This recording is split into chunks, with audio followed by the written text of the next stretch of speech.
السلام علیکم ناظرین، انسائیڈ سٹوری کے ساتھ میں ہوں راؤ کامران۔ اب تک کی جو سب سے بڑی خبر ہے آپ سن ہی چکے ہوں گے کہ سعودی فرمانروا محمد بن سلمان کا جو دورہ پاکستان شیڈول تھا وہ کینسل ہو چکا ہے۔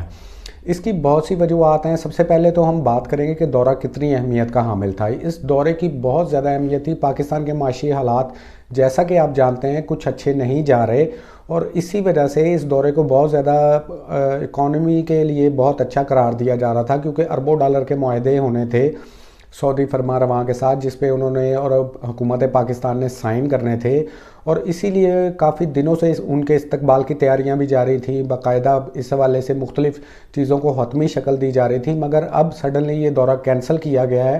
تو اس پہ سب سے پہلے تو ہم بات کریں گے حکومتی موقف کی، کہ حکومت کا یہ کہنا ہے کہ ان کا ایشیا کا جو وزٹ ہے، ساؤتھ ایشیا کا اسپیشلی، جس میں پاکستان بھی آنا تھا، انڈیا بھی جانا تھا، وہ تمام تر وزٹ کینسل ہوا ہے، بلکہ ری شیڈول ہوا ہے۔ حکومت کا یہ کہنا ہے کہ اگلے دنوں میں اس کی باقاعدہ ڈیٹس سامنے آ جائیں گی، جو باقاعدہ طور پر سامنے آئیں گی تو وہ اناؤنس کر دی جائیں گی، کیونکہ محمد بن سلمان یہ وزٹ انہوں نے ختم نہیں کیا، بلکہ اس کو تھوڑے عرصے کے لیے ڈیلے کیا گیا ہے۔ یہ تو تھا حکومتی ورژن۔ مختلف وزراء جو ہیں وہ اس پہ مختلف باتیں کر رہے ہیں، مختلف آراء کا اظہار کر رہے ہیں۔ دوسری طرف جو تحریک انصاف کے رہنما ہیں، مختلف ان کی جو سوشل میڈیا پر یا دیگر میڈیا پر جو باتیں چل رہی ہیں، ان کا یہ کہنا ہے کہ محمد بن سلمان کا یہ عدم اعتماد ہے۔ جو ہماری حکومت ہے اس ٹائم، وفاقی حکومت مسلم لیگ نون لیڈ کر رہی ہے، اتحادیوں کی حکومت ہے، پی ٹی آئی کے لوگوں کا یہ کہنا ہے کہ انہوں نے محمد بن سلمان نے حکومت پاکستان اور ہماری خاص طور پر جو معاشی ٹیم ہے اسحاق ڈار کی سربراہی میں، اس پر عدم اعتماد کرتے ہوئے اس دورے کو کینسل کر دیا ہے۔ اور یہ دورہ کیونکہ ان کا یہ کہنا ہے کہ حکومت کچھ اس طرح اسٹیبل نہیں ہے کہ لوگ ان سے اتنے زیادہ معاہدے کریں، عالمی جو دنیا ہے وہ بھی اسی نظر سے ان کو دیکھ رہی ہے۔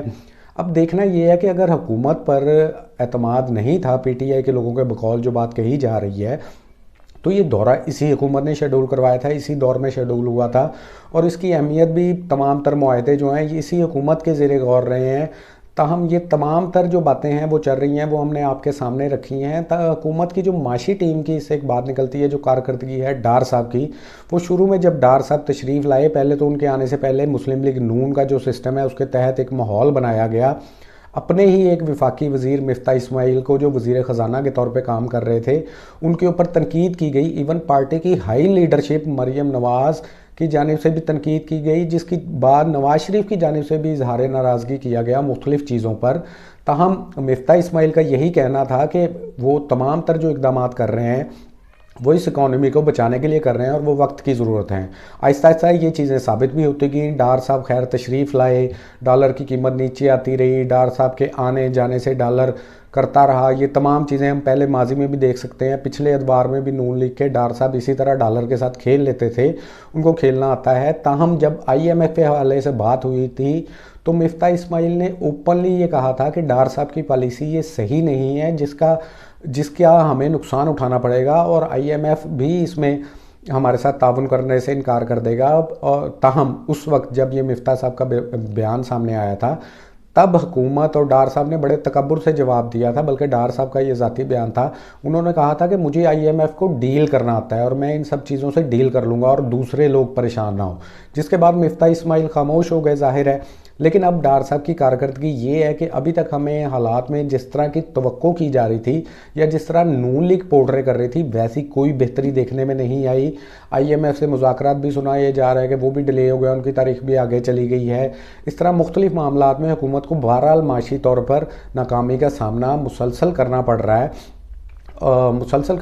ہے، جس کی وجہ سے حالات جو ہیں ملک کے اندر، اس کا خمیازہ بھی مسلم لیگ نون کو بھگتنا پڑ رہا ہے۔ مسلسل سیاسی طور پہ مسلسل وہ الیکشن ہار رہے ہیں، اور یہ چیزیں چل رہی ہیں۔ ایک اور فیکٹر جو ڈسکس کیا جا رہا ہے کہ عمران خان کی تحریک کی وجہ سے یہ دورہ کینسل ہوا، اس پہ بھی مختلف لوگ ڈسکس کر رہے ہیں۔ ظاہر ہے یہ تو باتیں اب ہوں گی کہ عمران خان نے لانگ مارچ سٹارٹ کیا ہوا ہے، ان کو بھی پتا تھا کہ ایم بی ایس کا وزٹ ہے۔ یہ تمام چیزیں جاننے کے باوجود انہوں نے لانگ مارچ دوبارہ سے شروع کیا، اس کی ڈیٹس پھر ایسی دیں جن میں محمد بن سلمان نے اسلام آباد وزٹ کرنا تھا۔ انہی ڈیٹس کے ارد گرد عمران خان نے اناؤنس کر دیا کہ وہ لاکھوں لوگ لے کے پہنچیں گے۔ پتہ نہیں لاکھوں لوگ لے کے پہنچنا تھا یا نہیں تھا۔ بہرحال اس ڈیلے کی وجہ سے، اس دورے کے کینسل ہونے کی وجہ سے عمران خان کو بھی یا پی ٹی آئی کو بھی اوورال تنقید کا نشانہ بنایا جا رہا ہے. تاہم مجھے توقع تھی کہ عمران خان یا تحریک انصاف اس کا کوئی مؤثر جواب دیں گے، لیکن خان صاحب انجوائے کر رہے ہیں. میرا خیال ہے ان کو یہ چیزیں میٹر نہیں کرتی، بلکہ ان کو یہ چیزیں سوٹ کرتی ہیں کہ حالات جتنے برے ہوں گے ان کے لیے یہ سیاسی طور پر فائدہ ہے. تاہم خان صاحب کو یہ خیال کرنا چاہیے کہ یہ چیزیں ملک کے لیے نقصان دہ ہے. ہم جو ہے خان صاحب کی سیاست ان سے ہمیں بہت امیدیں وابستہ ہیں، تاہم ہمیں ان کے سیاسی طریقہ کار سے اختلاف ہے. وہ انہی چیزوں کا خیال نہیں کرتے. ماضی میں بھی لانگ مارچ کی وجہ سے بہت سے اہم وزٹ جو تھے سربراہان مملکت کے وہ پاکستان میں کینسل ہوئے، جس کا ہمیں خمیازہ بھگتنا پڑا بہرحال اس قوم کو. تو خان صاحب آپ تھوڑی سی مہربانی کریں اور ان چیزوں پہ بھی غور کر لیا کریں. سیاست آپ کی چلتی رہے گی، آپ صحت مند ہیں ماشاءاللہ، ہنستے کھیلتے آپ سیاست میں ان رہیں گے، اچھے جا رہے ہیں آپ سیاست میں، آپ کا اچھا مومنٹم ہے. اور یہ آنے والے الیکشن تک اگر آپ انتظار کر لیں اور اس طرح کی چیزوں پر اثر انداز نہ ہو تو یہ ملک کے لیے بہتر ہوگا. ایک اور جو بڑی خبر ہے جو کل زیر گردش رہی، آج بھی ڈسکس ہو رہی ہے کہ عارف الوی جو پریزیڈنٹ آف پاکستان ہے انہوں نے لاہور کا وزٹ کیا. اسی دوران ادارے کی ایک اہم شخصیت کا بھی کہا گیا کہ وہ بھی لاہور میں ہیں، تو رابطے کیے جا رہے ہیں. اس حوالے سے ہم آپ کو بتائیں گے کہ عمران خان، یہ بات ٹھیک ہے کہ عمران خان ایک دفعہ پھر رابطوں کی کوشش کر رہے ہیں. وہ جن سے رابطے کر رہے ہیں وہ سب کچھ جانتے ہیں، جو رول پلے کر سکتے ہیں ان کے بارے میں بھی سبھی جانتے ہیں. عمران خان مسلسل ان سے رابطے کر رہے ہیں، لیکن عمران خان کو اب یہ سمجھنا ہوگا کہ آرمی چیف کی جو تقرری ہے جس کو وہ سیبوٹاج کرنے کی کوشش کرتے ہیں، مسلسل کر رہے تھے، اب اس پر معاملات سیٹل ڈاؤن ہو چکے ہیں. اور ہمارے جو سورسز ہیں لاہور میں وہ یہ بتا رہے ہیں کہ یہ جو عمران خان کی کوششیں جو ایک بار پھر کی گئی ہیں کہ کوئی رابطے ہو سکیں، کوئی درمیانی راستہ نکل سکے، کوئی الیکشن کی تاریخ کو اناؤنس کر دیا جائے یا کسی طرح ان کے لانگ مارچ کو روکا جائے تاکہ وہ بھی فیس سیونگ کے ساتھ اپنے سپورٹران کو مطمئن کر سکیں. ویسے یہ خان صاحب کے لیے ان کے سپورٹرز کو مطمئن کرنا خان صاحب کے لیے کوئی ایشو نہیں ہے.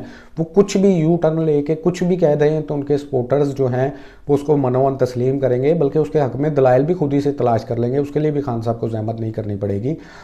واپس آتے ہیں تو اصل بات کی طرف. وہ جو رابطے ہیں خان صاحب کی جانب سے ضرور ہوئے ہیں، لیکن ہماری جو اطلاعات ہیں کہ ان رابطوں کا ایک بار پھر کوئی مؤثر جواب نہیں دیا گیا. صدر کا جو انٹرویو ہے اس سے بھی کافی چیزیں سامنے آئیں. ان کا یہی کہنا تھا کہ جی میں کوشش کر رہا ہوں کہ اسٹیبلشمنٹ اور عمران خان کے درمیان صورتحال بہتر ہو سکے. تاہم ہماری اطلاعات یہ ہیں کہ ایسی کوئی چیز ابھی تک سامنے نہیں آئی، صورتحال بہتر نہیں ہو سکی، بلکہ ان کو وہی جواب دیا گیا ہے کہ جو اسٹیبلشمنٹ ہے یا ادارہ ہے وہ اس تمام تر پولیٹیکل صورتحال میں مداخلت نہیں کرے گا، کسی قسم کا رول پلے نہیں کرے گا. مذاکرات کے لیے رول پلے کیا جا سکتا ہے، مگر مذاکرات آفٹر آل عمران خان کو حکومت کے ساتھ ہی کرنے پڑیں گے. سو یہ رابطے بھی ایک دفعہ پھر ضائع ہو گئے ہیں اور ان کا کوئی آؤٹ کم نہیں نکل سکا. مزید جیسے جیسے اطلاعات آتی رہیں گی ہم آپ کے ساتھ شیئر کرتے رہیں گے. تب تک کے لیے اللہ حافظ.